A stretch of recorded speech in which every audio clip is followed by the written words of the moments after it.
At a gathering, I discover that the guy my best friend, Rachel Jost, secretly has a crush on has slipped something into her drink. When he brings the glass over to her, I deliberately knock it over, spilling the spiked wine and saving her life. He storms out in anger. The very next day, he announces his engagement to someone else. Rachel comes to me in a rage, convinced that I sabotaged her out of jealousy. Stella Lee, if you hadn't interfered, I would have already slept with him. The one he wants to marry would have been me. You just couldn't stand seeing me happy. You ruined my shot at love, so you'll pay for it with your life. She pushes me off a high building. I fall to my death, my body reduced to a pulp that is beyond recognition. When I open my eyes again, I am back on the day of that gathering. Rachel is sitting next to me, stealing adoring glances at the man across from her. The next moment, she turns to glare at me and warns me not to meddle with vicious eyes. Seems like she is reborn too. But what she doesn't know is that the man she secretly loves has always despised her for being obsessed with him. What he added to that glass of wine isn't some aphrodisiac. It is something that can kill her. I put on a smile and pushed the glass of wine to my best friend, Rachel Jost. I urged, "Go, Rachel. You and your dream guy should drink from the same glass to celebrate." "Don't joke around, Stella. How could I possibly—" Rachel's face flushed red as she tapped my arm playfully in mock anger. Then she looked at Carter Slade with eager anticipation. Her voice was feminine and coy as she said, "Don't mind Stella, Carter. She likes to joke around. If you feel awkward, we can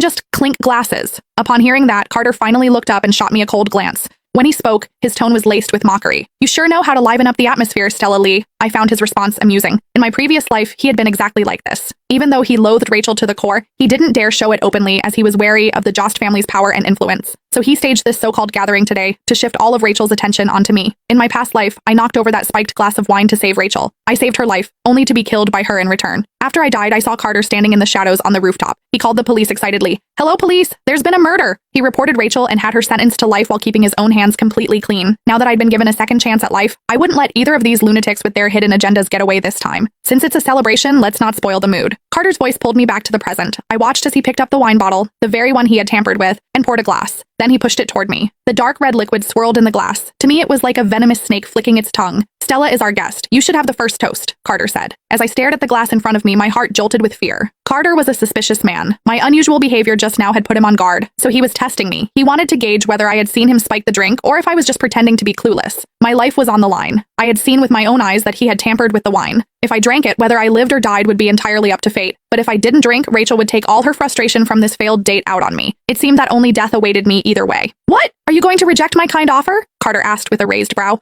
"Or do you think there's something in this wine and you don't dare to drink it?" I clenched the hem of my clothes, my palms slick with sweat. Just as my mind was racing and trying to figure out a way to get out of this predicament, a hand with its nails painted a garish shade of red suddenly reached over and snatched the glass of wine. "This wine is so expensive, it'd be a total waste to let her drink it." Rachel glared at me viciously, the jealousy in her eyes practically spilling over. She acted as if what I was taking from her wasn't a glass of poisoned wine, but her most prized possession. At that moment, I nearly laughed out loud.